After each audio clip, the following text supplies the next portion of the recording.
here to talk to you about Project Copernicus. What is Project Copernicus? It is a technology project designed to replace a lot of older legacy systems that we have in the business and provide a central place with more product across land, tour, and cruise potentially. What are we aiming to achieve that we can't currently do?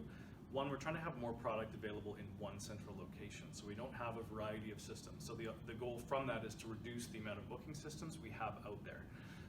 And as a result, through the technologies, to be able to publish and to build packages that we can use on our B2C websites, like flightcenter.ca, for example. So we could set a wide search that this particular spot on the website, we could have predetermined variables for that to automatically source product across air and land, and potentially tour and cruise as well, to say, hey, we want to publish a package here that would be 3 nights for a maximum of $700 staying at a 4-star hotel.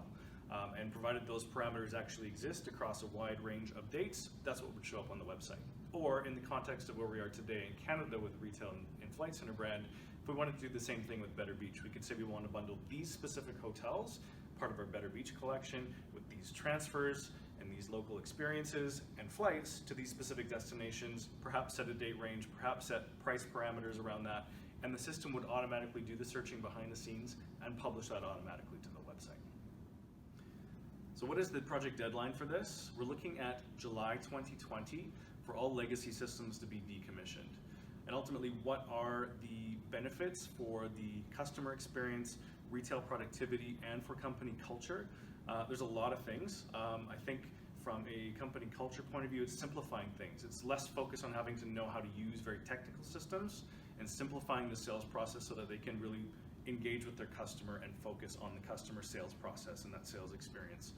And from a productivity point of view, some of those website functionality and packaging abilities, that same functionality would be available to the retail agent as well. So in terms of providing a wide search of parameters and pulling in, without having to manually source multiple times to go and do a separate air search and a land search across different dates, that wide search capability is really, I think, a game changer for the retail agent productivity side of things. Originally, these questions were directed to Jason Hartley, who some of you might know from his time here in Canada. He is the head of Global Procurement Network, GPN, globally. He is currently on a bit of a whirlwind world tour, as we're in the final stages of determining who the final vendors may be as part of Project Copernicus. A final choice internally is imminent. A business case will be built around that selection, and that business case is meant to be presented to the board of directors at a meeting in February. So those are the imminent timelines we're at. Thanks for listening.